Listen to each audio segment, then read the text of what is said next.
It's a blessing to gather. Louder.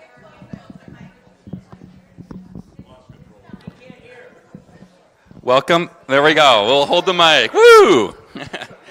Welcome to the annual meeting, everyone. It's a blessing to gather here as a congregation and reflect on the past year, all the successes, all the great opportunities we've had, and all the different events. As we continue this progress, I just want to thank every single one of you for your dedication, your time, your prayers, and your talent to this organization. Let's move to the next slide here. I'll make this kind of brief. I'm just going to recognize a lot of people within the organization that have put a lot of time into here. And for anyone that has a question throughout this process, we do have a second mic in the back, so I recommend you to use it. For those who are online, you'll notice we have Dan's number here. Please feel free to give him a text, and we can read out your question that you may have. So we officially called the meeting to order at 9:51. And so first we'll just recognize the current council members. We can keep moving. And then recognition of staff. So staff has played a great role within the organization. And I thank every single one of you who have been here and working hard to make this church run smoothly.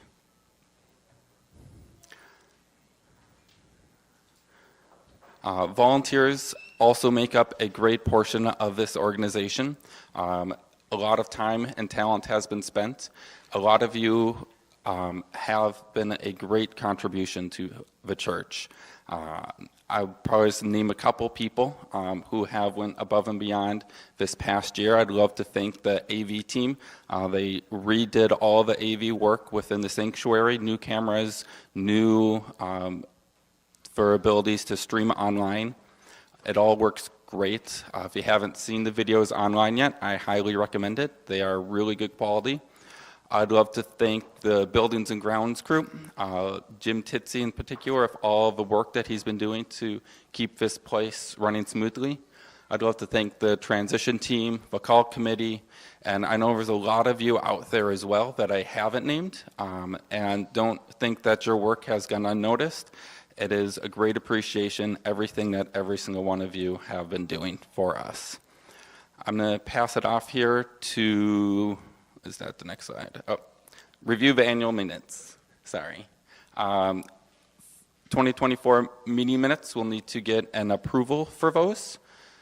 Do I have any motion to approve the Andrew Robinson? Do I have a second?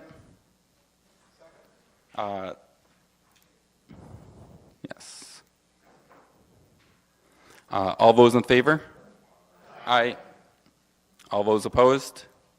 The ayes have it.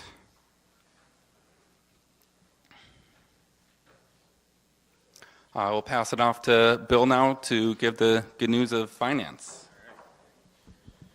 Thank you, Andrew. For those of you who don't know me, I'm Bill Stevens. I'm the treasurer on this council. It's my second year as treasurer, and prior to that I was on the council as education commissioner, and prior to that I was on personnel. So I've had some familiarity with these finances, and I am very fortunate to stand up here in front of you to provide some very good news as far as our financial position. And then I will end this little section with some sobering news. But first off, we'll start off with this year's financial highlights. Next slide, please. All right. So I am starting off this part of the presentation with some explanation of our employee retention credit that we just received here in the last month. And the reason I start off with this is because it informs some of the slides coming up. And in the slides coming up, I left this very positive one-time income off of the slides coming up because of that very reason. It's a one-time income. and comparing year over year will get distorted. However, if somebody actually looked at all the financials in the annual report after just picking that up and seeing it's getting thicker every year, you'll notice that there is a large increase in income and expenses, and that's because this was included because it was recorded as income and then expensed out to the capital improvement fund. So just a little explanation, and I will just give you a very high-level overview of what this is. And if you want any more information, I can talk afterwards. So in early 2023, we applied for an employee retention credit. If you recall, back in 2020 and 2021, the federal government was giving out money left and right, including PPP funds, of which we received some. And then another program was an employee retention credit. Kristen worked diligently with a firm in 2023 to apply for this credit, and then it just sat dormant, right? So the federal government was slowing down their of course, with anything else, there was fraud within the program, and they slowed down processing requests. And now here at the end of 2024, we were informed that we were granted a refund. And so we received $51,900, that was net of fees, as a one-time employee retention credit. So what did we do with that money? We allocated it to the capital improvement fund. Our intention is to let it sit for a while, make a prudent decision of how we spend those funds. If we need to spend funds on anything here, it will be because something breaks with this church, with the building. And if that does, not trying to jinx it, but if something does break, we will have the funds, hopefully, then to pay for it if we need to in the near term. So, with that, I'll move on to the next slide for our highlights of our operational. Some more good news, right? And 2024 was a very positive year. These numbers on this slide do not include the ERC funds. If you're looking on both sides of the ledger, we had very positive results. I will also emphasize there's three things that really drove these results that I view as one-time or events that are probably not likely to reoccur this year. So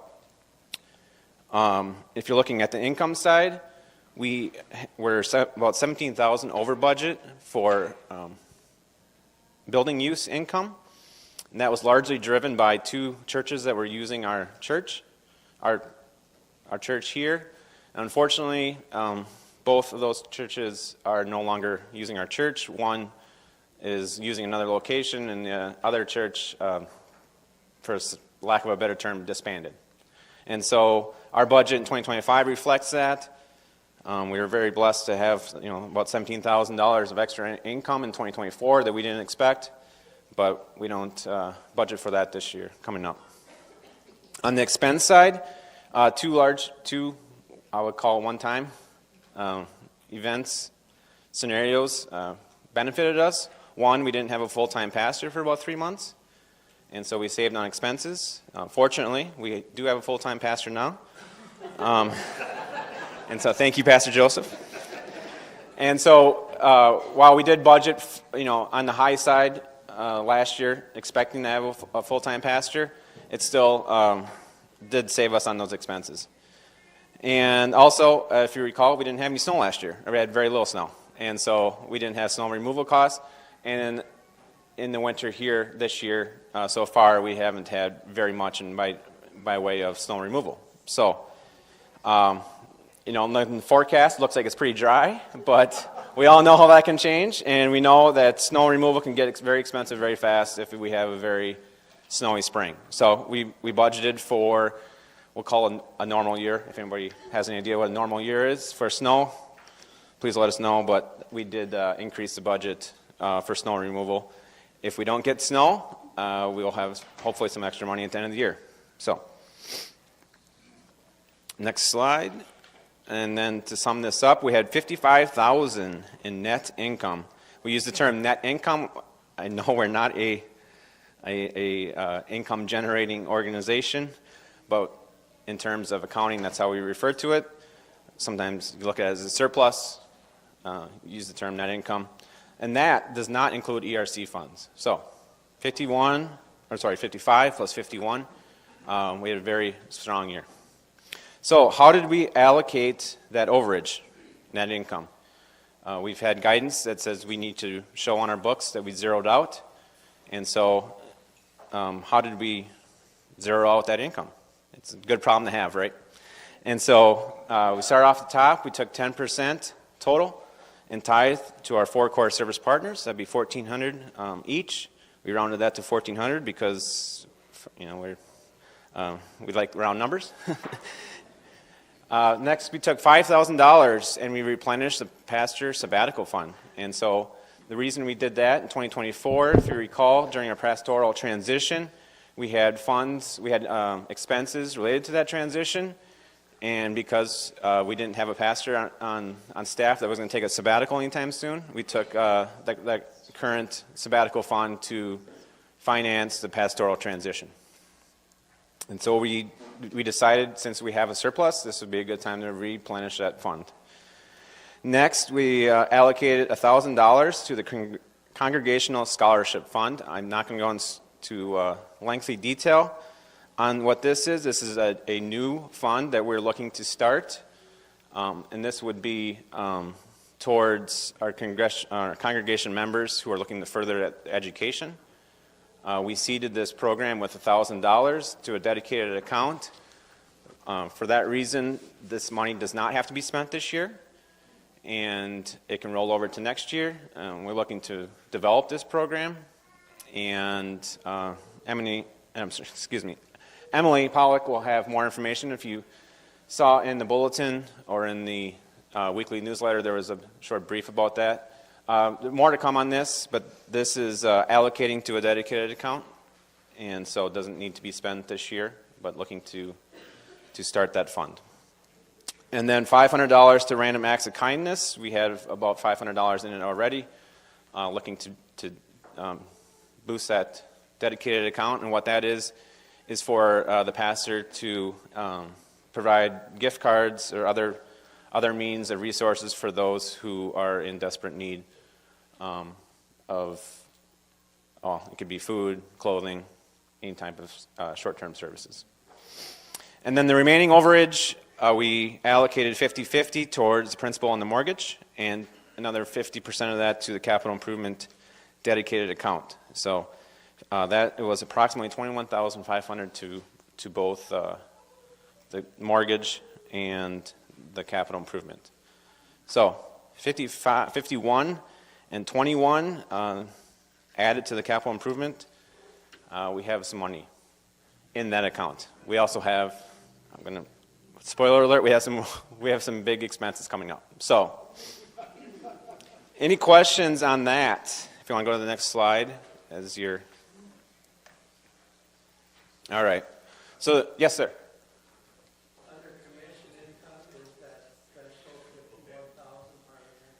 Yes. So the question was under commission income. If you're looking at the financials, yes, that includes the ERC funds.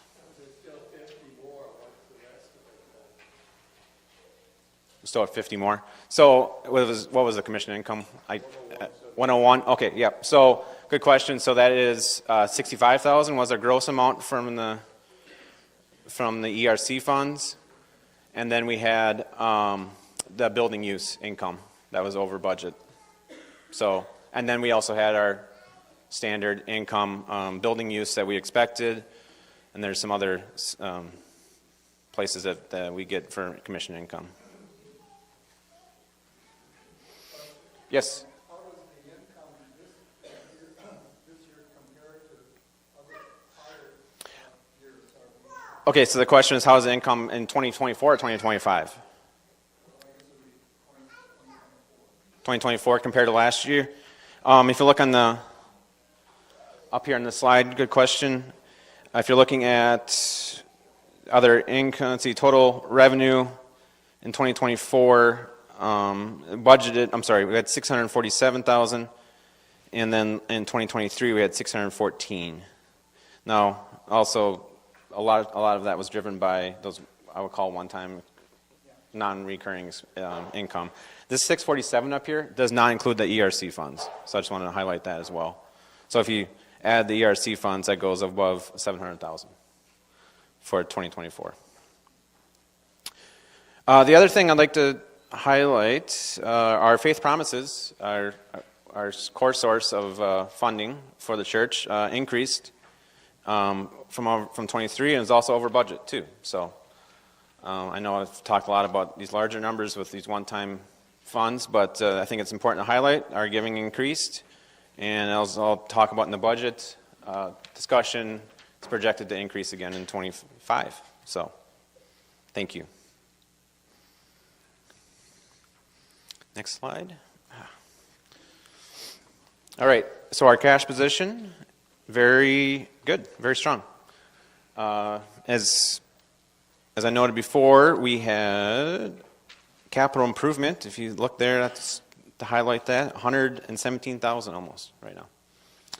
And so we are looking at just short of 330,000. I should note 21,000 of that it was in the dedicated account for the mortgage and will be sent in here this month, if it hasn't already, to our mortgage lender. So we're looking at about just over 300,000 in cash.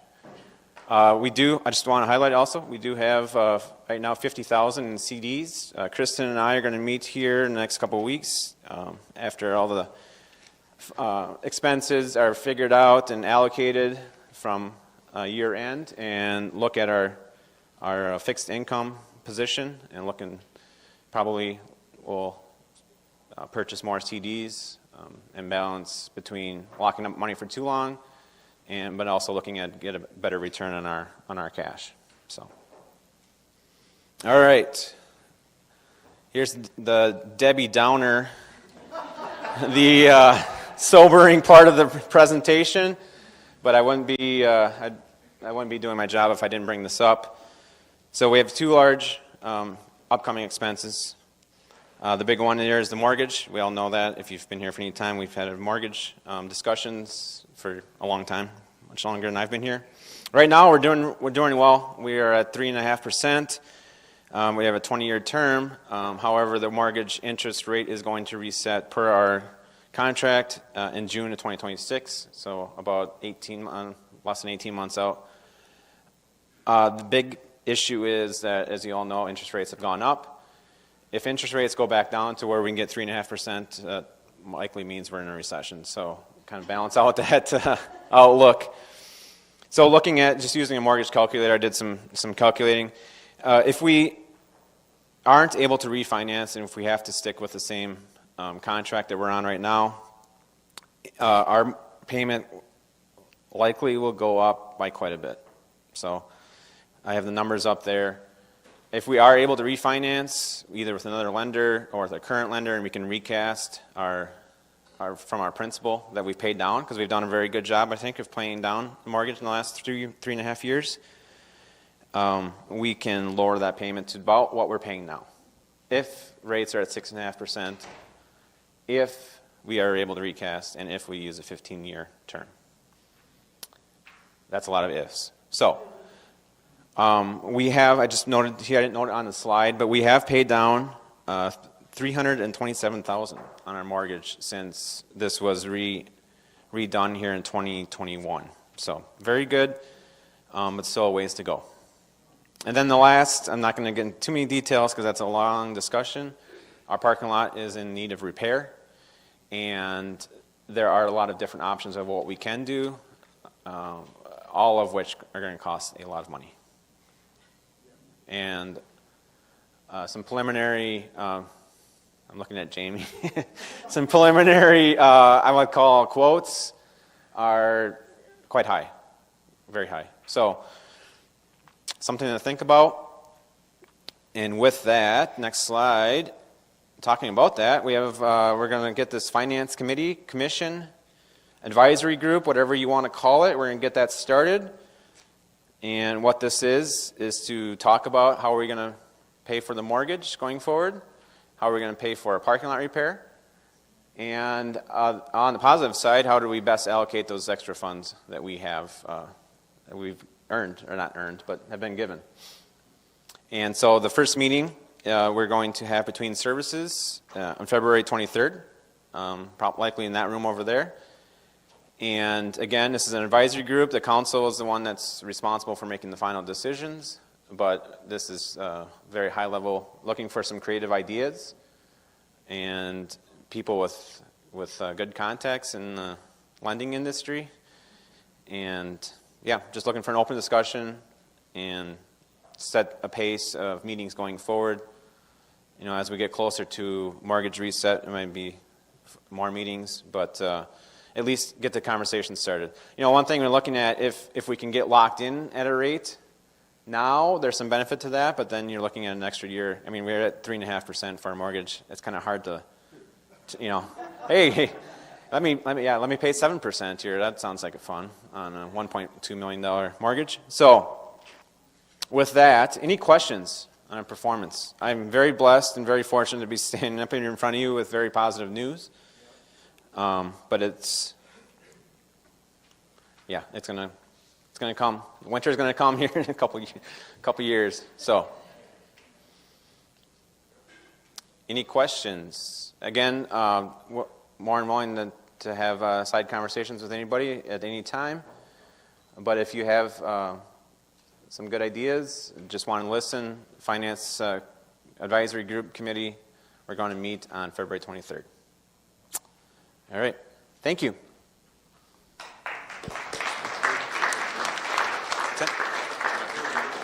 Oh, I'm sorry. I guess I need to approve this. Do I have a motion to approve the financial? Virgil?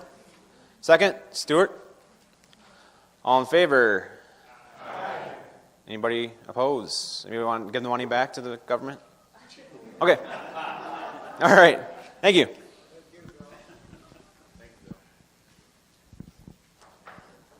Okay, well, Jay is out right now. He is sick, so I'm just going to do a quick update on the stewardship report for him.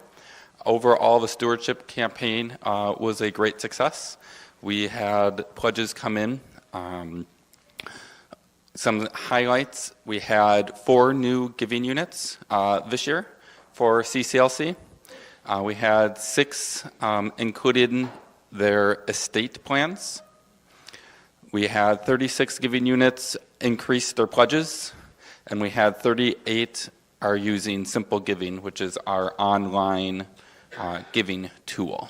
So overall, stewardship is going great, and I thank every single one of you for contributing to this campaign. It is really the joy of giving that is great for this community. Can move on. And back to Bill, unless there's any stewardship questions. All right, thank you, Andrew. All right, so we talked about 2024, very, very good results. 2025, our budget, pleased to bring forth a balanced budget.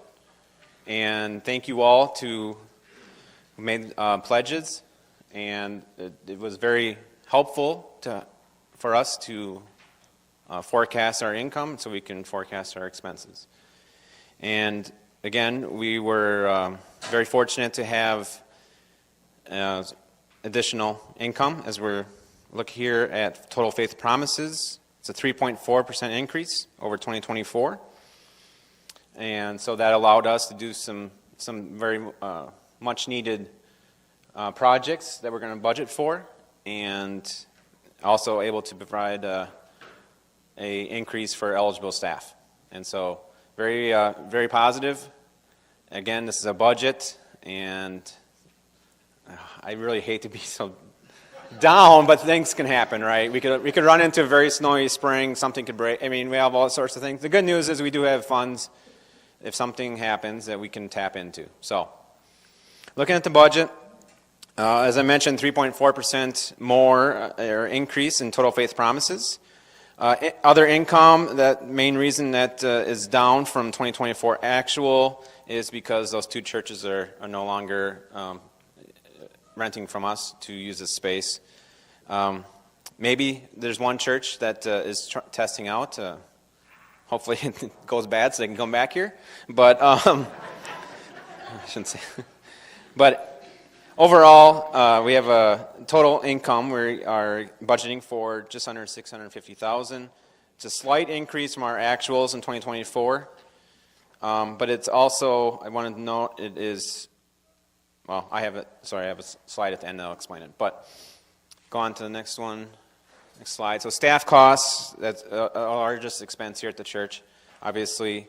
So that number, 380, that's, looks like quite a bit more than our 347, because it is. But main reason that's over our actual, again, is that we didn't have a full-time pastor for 3 months. And so just dialing it down here, that is 3% more than what we budgeted for in 2024. So if you're looking at what we expected to have in 2024 for staff costs versus what we're budgeting for in 2025, it's only about a 3% raise. So building and grounds. So you're looking at that actual 108. Just please note this includes when we allocate the expenses at the end of the year to the capital improvement fund. That includes that is included in that 108. So we didn't actually spend $108,000 on building and grounds last year. Part of that is allocated to building and grounds fund to be spent in the future. Finance and business. If you're looking at the annual report, the actuals, that finance and business income and expenses was quite large. It was under commission income, but finance and business expenses, those numbers in your annual report include the ERC funds. I did not include them here because it's a one-time income and expense and would distort this. So if you're looking here as on the slides, it's more in line of what we spent in 2024. I'll skip ahead to the next slide. Yes.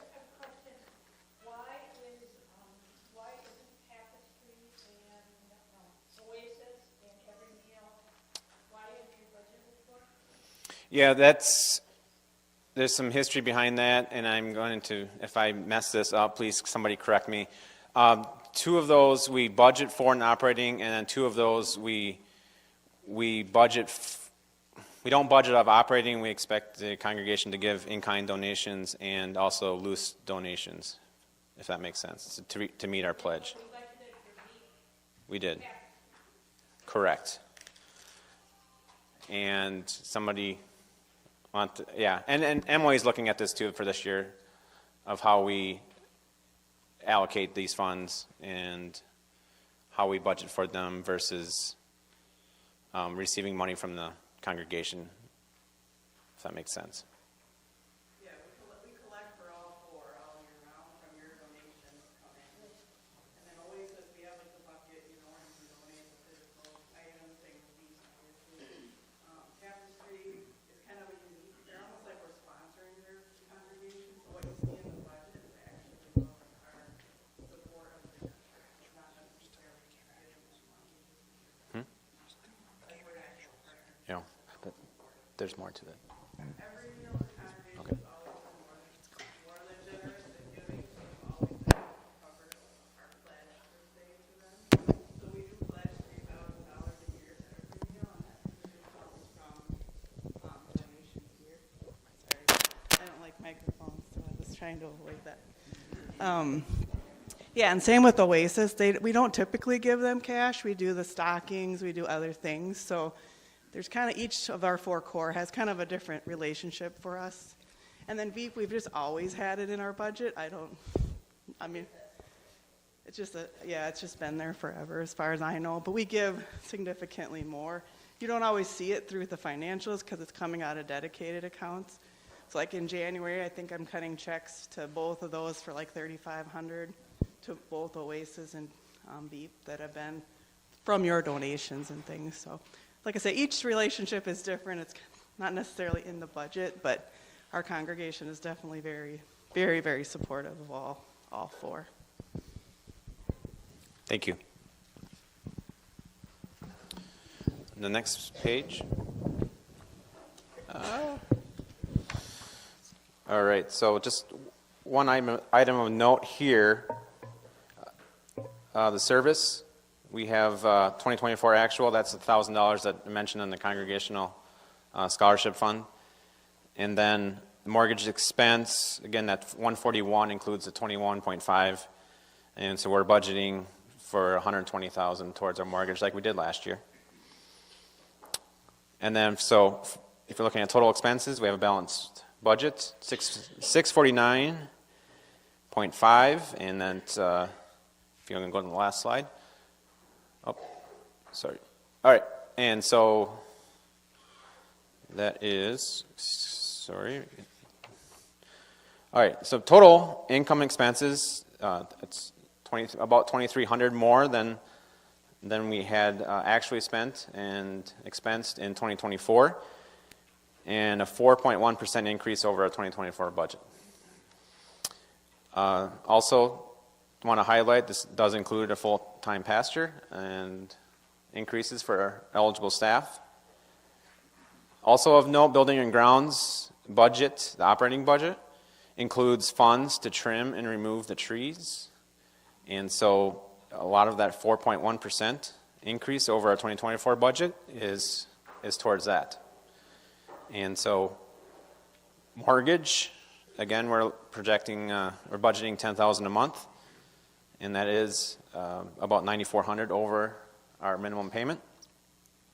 And then also the last line, we're budgeting $2,000 for cell phone tower income until that thing is built. I'm not going to project any more income. And I know before anybody asks where are we at with that, we haven't heard any updates for a while. The company that we, I guess, signed a deal with merged with another company in the last, 6 months? And sometime in the last 6 months. So we think that's likely behind why we haven't heard any updates. We will get a check for $2,000, unless, of course, they go out of business. But that is, per the contract, $2,000 per year, even if they don't do anything on our space. That's $2,000 a year. That's for up to 5 years, maybe, Matt? Is it? Yeah, 5 years total. So that's not forever, but yes. Once it's installed, how much of the revenue? Once it's installed, our contract is $2,000 a month with a 2% increase built in per year. Yeah. Yep. Yeah, when I saw that check come in for $2,000, I'm like, what? Well, it's like, I must have missed it getting billed. No. So no, that's an annual payment that they agreed to until it's built. Yep, correct. All right. Any questions on the budget 2025? All right, hearing none. Oh, sorry. Yeah, so the scholarship fund, this is a great idea brought forth by our service commissioner. And the idea is that it would be towards congregation members who want to further their education. So whether that's high school seniors going to college, adults going to further additional education. It's very much in its infant stages right now. We don't have, I guess, guidelines, and we have a concept, but it's going to be progressing this year and to be built into a program, if you will. And we wanted to seed that with $1,000 from our surplus. Right now, I think the idea is that it would live on its own, so the funds would come from congregational donations specified towards this program once we were able to get it up and running. So thank you. Any other questions? All right, as always, I'm available for any ideas or any thoughts or any questions at any time. Oh, thank you. Aaron, you read my mind. It's like you've done this before, Aaron. Aaron first, Andrew second. All approve?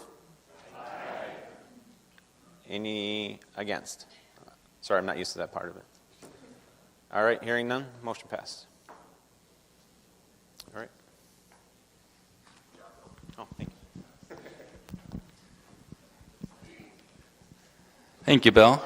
We're to nominate the 2025-2026 members for council. So we have a lot of people repeating. The people that are bolded will be in a new position. So we have Andrew Robinson will be taking on the VP and then transitioning to president. David Kuplik will be doing buildings and grounds. I will be moving from the president spot to outreach. Everyone else is remaining within their positions. If anyone else wants to nominate themselves right now, let me know. Otherwise, we can take a vote to approve this council for 2025-2026. Okay, I see no objections. So, name, sorry? Ron. Second? Eric Nygren. All in favor say aye. Aye. Ayes have it. Anyone opposed? Oh, okay.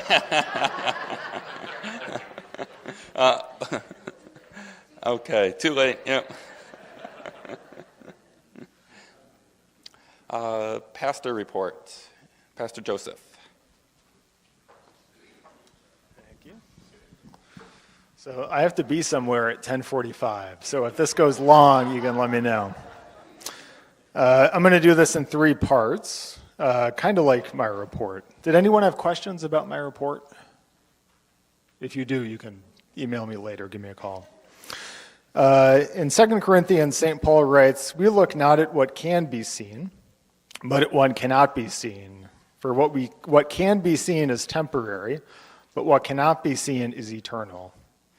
As I look around at our congregation, I see much to be grateful for. Our mission is, of course, to touch lives with the love of God, and there's a lot of that we can see. Dan, you can just run through the next few periodically here.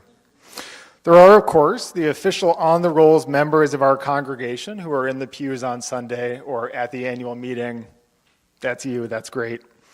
That also includes the non-members who are here because they're looking for a church, they're attending a memorial or a baptism, or they're just with their parents at Christmas. Kids from our community who participate in Vacation Bible School, Trunk or Treat, F3 nights, and lock-ins. Individuals who come to the building for meetings, worship services, or to vote. People who come to our church because they need a meal and a place to get help. People who benefit from the work of our service partners, Tapestry, Oasis, Veep, and Every Meal. People who stream services online every week. People who aren't members but are involved through pastoral visitation or counseling of a loved one. And of course, our neighbors that we meet and engage with events such as Special Olympics or Feed My Starving Children, which was yesterday. I know the Perrys were there. Anderson, Darren was there, right? That stuff that's ways we touch lives with the love of God.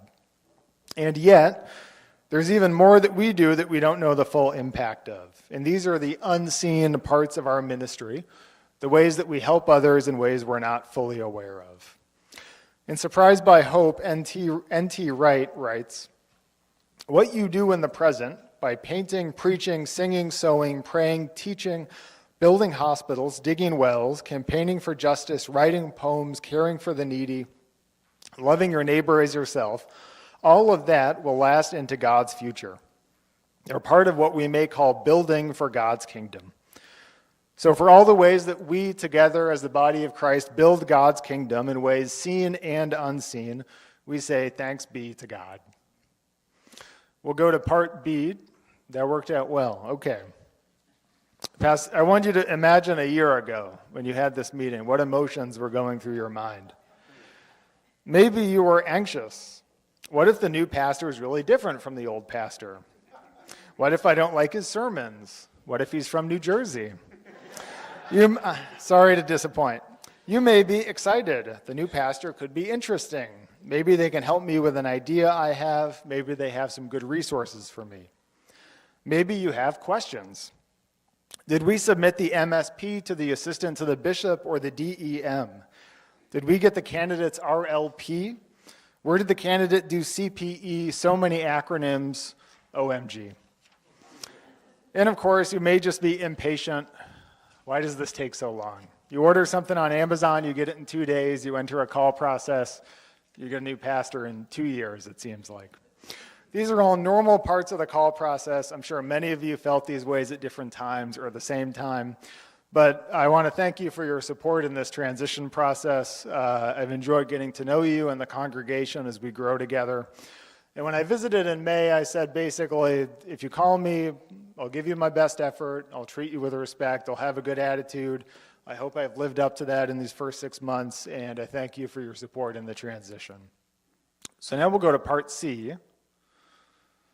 There we go, thanks and praise. So I want to thank our staff. I'm going to do this alphabetically, just so I get everybody. So thank you to Molly. Molly's getting ready for a second service right now. She's our piano player. She was an absolutely incredible musician, and when she wins a Grammy and Brandi Carlile opens for her, you can say that you knew Molly when, so thank you to Molly for all she does for us. Thank you to Marcia. Marcia's back there. To use St. Paul's image from today's second reading, Marcia is an incredibly gifted musician who puts an immense amount of time and effort into planning meaningful music instead of picking the obvious choices. And if you're someone who's hanging out in the narthex until 8:44, get in the sanctuary so you can hear the prelude and the postlude. You're missing out if you're not listening to those. So thank you, Marcia. Thank you to Sandy. Sandy is on the way back from Arizona today.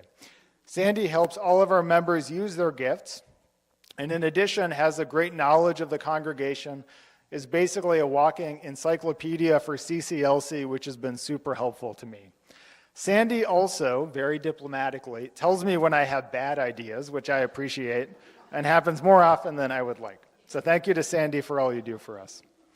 Thank you to Jamie. Is Jamie around here? Yes, Jamie's here. Jamie is a music minister in the truest sense of the word. He doesn't just see himself checking a box, but invites all of the members of our congregation to use their gifts, all the way from little ringers up to bell choir and chancel choristers and holiday caroling at Presbyterian homes. That's his recruitment method for a choir, I think. So thank you to Jamie. Jamie is a big reason why I decided to come here, getting to work with you. It's a pleasure. We love you. Thank you to Janelle. Janelle does an awesome job leading 3YJ. I love listening to the music she arranges so that we can all sing together. She introduces me to new music I don't know, and I appreciate all the work she does to help our members use their gifts to the glory of God. Thank you to Jenna. Is Jenna here? She's with the kids.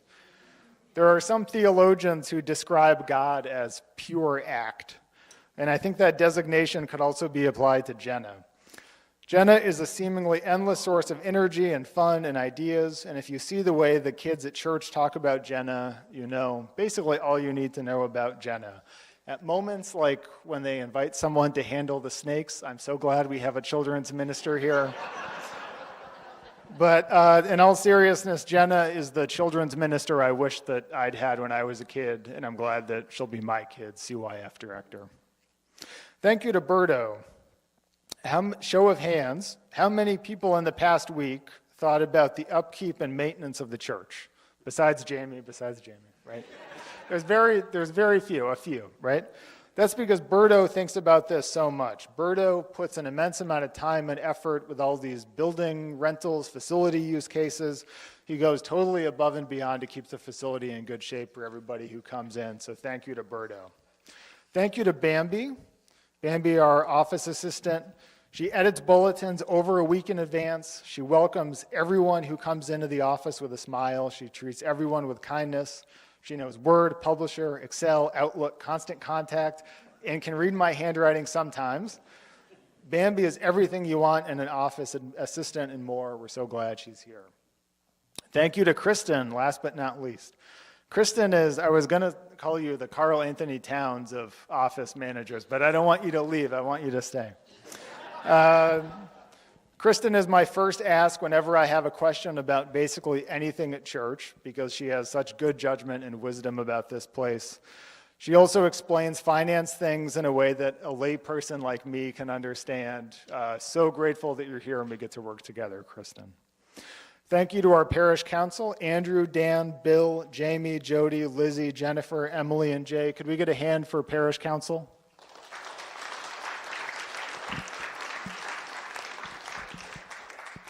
Parish Council, they're organized, diligent, responsive, and always have the best interest of our congregation at heart. In addition, they run good meetings, they don't create drama, and they give each other the benefit of the doubt, all of which makes my life much easier. I got a million headaches. Council isn't one of them, so thank you for all the work that you do, for your time and effort. And finally, thank you to each and every one of you for the ways that you serve our congregation's mission. It's not uncommon for church bulletins to say on the staff page, ministers, the people of St. XYZ or Community of the Cross. Sometimes this is just something you put on the bulletin, but this is an ethos that you've taken to heart. Church isn't somewhere you go, it's who you are as the people of God. And so whether you teach Sunday school, make the coffee, chaperone campers, read and worship, volunteer with confirmation kids, serve communion, or count the offering, each one of you makes us the congregation that God has called and empowered us to be. So thank you for all the ways that you serve the body of Christ in this place. Did anyone have any questions before I close this part in prayer? Yes. I don't know if it's to you or who it should be to, but we have never seen a list of the new members for many years. People that have joined the church. There we used to have, a thing that when you joined, the teacher stood up and knew who is joining the church. Do we have any kind of list like that we could get? So the question was about, Jane's question was about how people become new members of the church and how that gets reported out to the congregation so you know people who are new. It's a good question. There is a official list, which is the parish register. Part of what people become involved in the community in different ways, right? Sometimes people come here and they want to do Sunday school, they want to do church, they want to be involved in stuff. They're not interested in becoming formal members of the congregation. If that happens, they don't go on the parish register, they can participate, but they're not officially sort of voting members per se. We have a process, we have forms which are out in the welcome area, which if you want to become a member, you just fill out the form. And then once you do, I invite you to stand up and worship. We do affirmation of baptism, and then you're recognized as a new member. So I don't know what happened before me, right? My process is basically when someone comes here, I get to know them. At some point, there's a conversation about, do you want to become an official member, or do you just want to be a community member? And that would obviously be public if someone decides to be an official member. Does that answer the question? Not really. What I just like to know is the new people, we don't know their names. Because we've never seen a list of who the new people are in the church. Right. Since, I don't even know what date it was. It's been a long time. It's probably pre-COVID. It might be pre-COVID. Yeah. When the last list was made, and I think it would be beneficial to all of us to know the names of the people who have joined since we used to print the names of the people who were in the congregation. I mean, I just want to know the names of the people. Yeah. So what we can do is we can go to, sorry, Kristen's going to give a smarter answer than me. We can go into Servant Keeper and pull the last 5 years of members. But what I'm saying is that will only be a part of the people who you see in church who are new, because the many of the people who are new are not actually members because they don't want to be members. So, Kristen, do you want to clarify? Yeah, we had a dinner, I think some of you were a part of that in the spring, and that was kind of what Sandy and I had gathered, like you say, the post-COVID list of people who had been visiting, people who are here. We invited everybody who was signed up as a visitor or people who are just here all the time. We haven't had a formal new member class for a long time. Eric had kind of just let go of that and let people naturally become a part of our congregation, so we haven't had that list per se, but Sandy could definitely help with that. She's kind of the keeper of the people side of the church, and her and I work on that. Like I say, we did a dinner this spring, and there was probably about 50 people here, some members and some newer faces that got to be a part of that kind of welcoming. But yeah, going forward, I think we'll have more of a formal list like you're looking for. Is that a helpful answer? Okay. It gets, whenever I meet with church council on my report, I always have any changes I made to the parish register included. And so council would be getting updates of official members who are joining. So that's another way we have that recorded. So good question. Were there any other questions? Okay, I'll close us in prayer if not. The Lord be with you. God of our coming and going, God of our past, our present, and our future, we have met, celebrated, and remembered. We have vision, shared hopes, dreamed dreams, and now go out into the world to feed as we have been fed, forgive as we have been forgiven, and serve as we have been served. As we go out, remind us that we do not go alone, but that we go together with a mission. As we go out, fill us with love, hope, and peace to share with our world. May our lives and our ministry be signs of your love and promises and possibility for the world. Amen.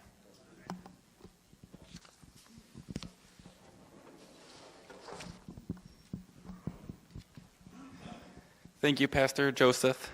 I will take a motion to adjourn the meeting. Rose. Second, David Kuplik. All those in favor? Aye. All those opposed? Ayes have it. Please stay. We have a quick foundation update as well.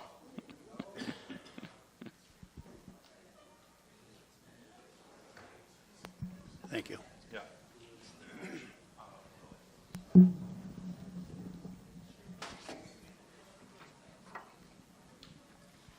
Well, this is kind of a new thing for me. I haven't done speaking for a while.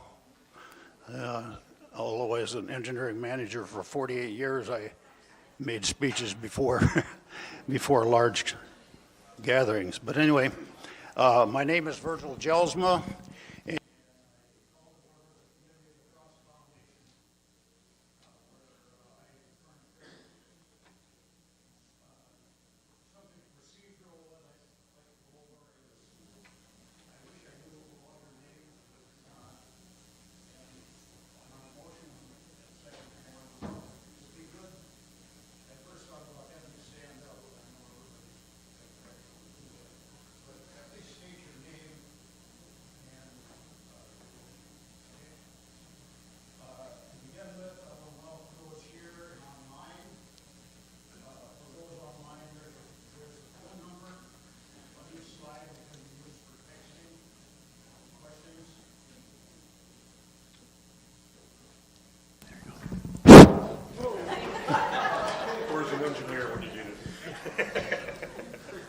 Could hear through my hearing aid, you know.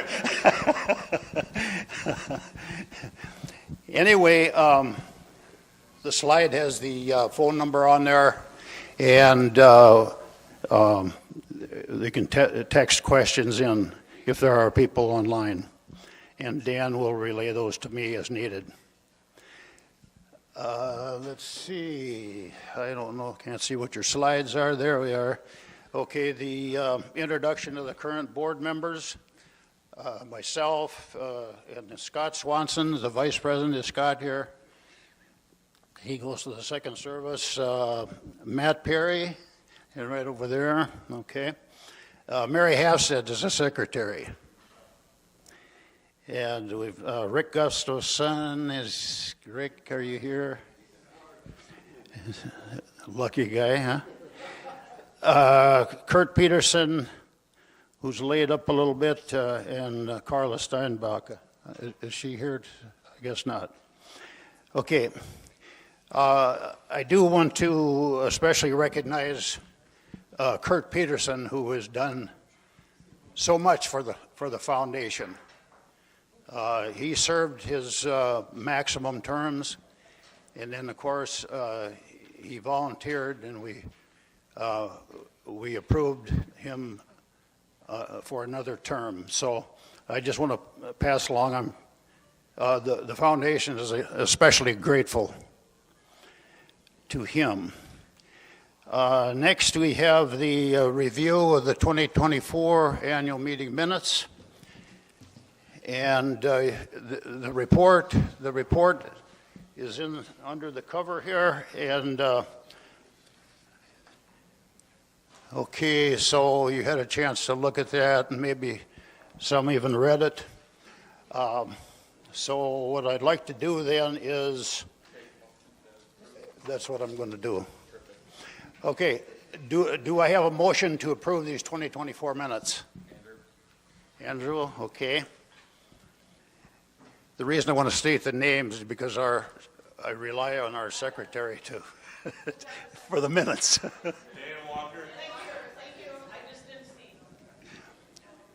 So we got the approval and a second. All in favor? Aye. Opposed? And so now we turn to the financials. I take that. Thank you, Virgil. Okay, so we have our slides. So I'm very cognizant it is 10:46. I am a second service person. I am late for service, and that is never a good look. So I'm here to briefly highlight the foundation's financial picture because we do have to get these approved. So this first slide shows that the foundation ended 2024 with just over $40,000 in assets. This is an increase of a roughly $17,500 compared to 2023. So of this, about $16,000 came from gifts received in 2024. I'd like to take a moment and just say thank you to those who've contributed memorial gifts in honor of their loved ones. While the foundation's asset base is below the church's operating budget currently, we look to flip this over time so the foundation can better serve the long-term goals of this congregation. Now, apart from the gift increase, the foundation also brought in just over $1,500 from interest earned from our savings and the certificate of deposit accounts. Now, over 90% of the foundation's assets are in CDs currently, which are federally insured. These accounts carry a weighted average APY, or annual percentage yield, of 4.81% and will mature in the first half of the year. I think this is coming up later, but the foundation intends to reevaluate our account positioning in 2025 with the potential to move a portion of the assets to either Thrivent or roll into additional CDs. Second slide for me, please. This shows the same numbers, but shows the numbers recut to include what's in the endowment fund versus what is undesignated. So with that, I can open to see if there are any questions from the congregation. And if not, can I get a motion to approve the foundation's financials? Everyone got that? Andrew's the second. I didn't hear the first. Thank you, Jim. All right. All those in favor? Aye. Opposed? Perfect. Thank you. That passes. That was quick.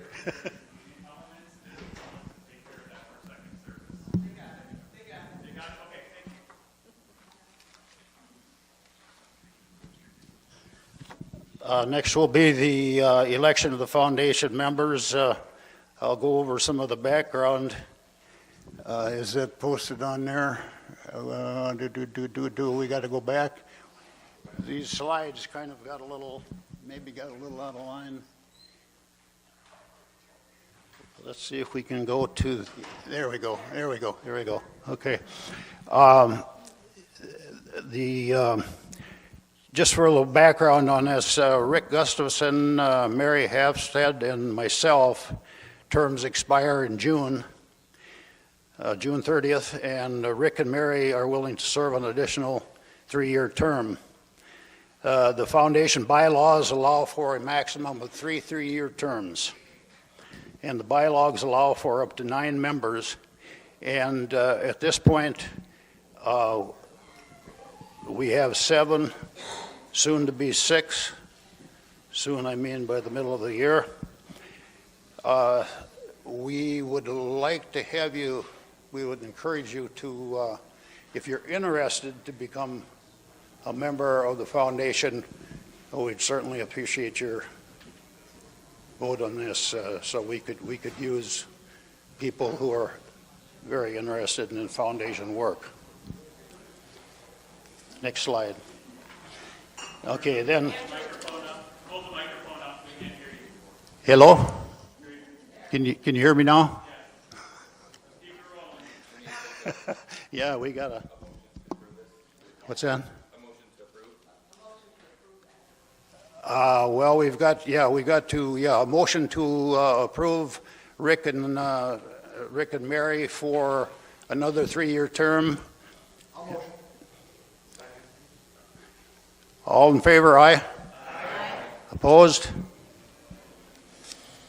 Okay, then we'll move on to one of the things that that I really liked this year was the presentation that Mary Halfstead gave on the All Saints Sunday. Did we get that up there on the slide? There we go.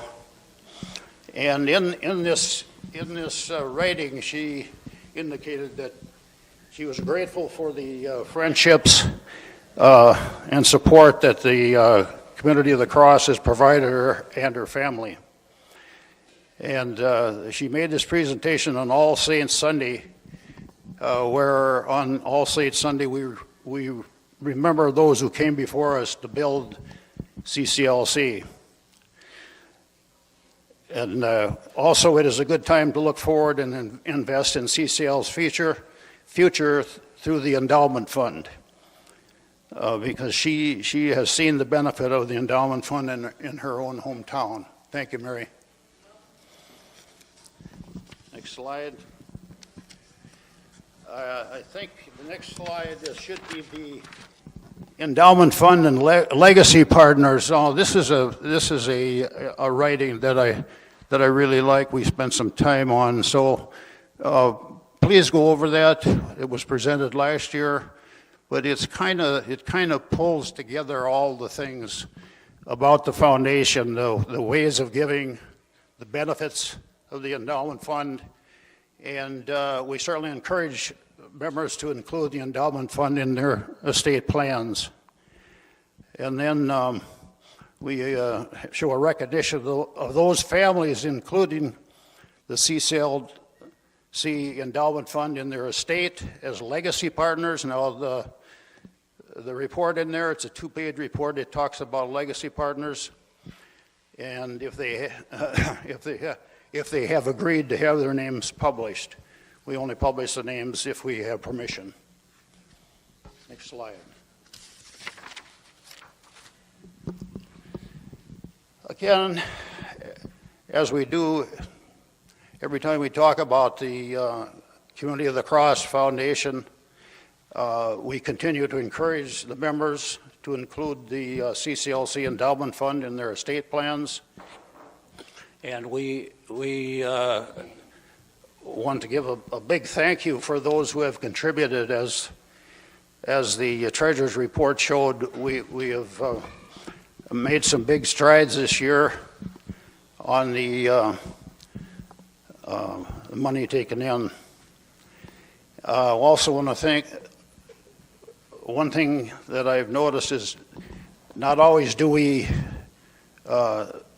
say enough thank yous to the members that have made the smaller and larger gifts to the endowment fund.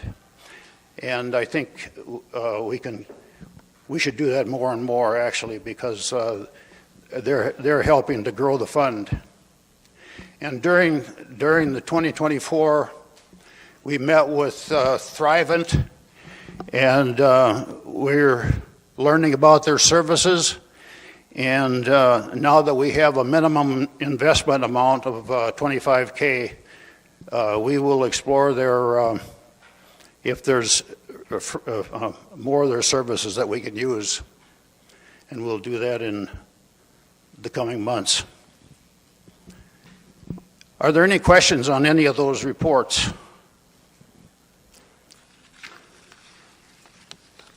Then, do I have a motion to adjourn the foundation annual meeting? Second? Jamie? I say aye for approval. Aye. Opposed, same sign. We never give any ayes there, so. Thank you, everyone. I'd just like to close in the Lord's Prayer real quick. Our Father, who art in heaven, hallowed be thy name. Thy kingdom come, thy will be done, on earth as it is in heaven. Give us this day our daily bread, and forgive us our trespasses, as we forgive those who trespass against us. And lead us not into temptation, but deliver us from evil. For thine is the kingdom, and power, and glory,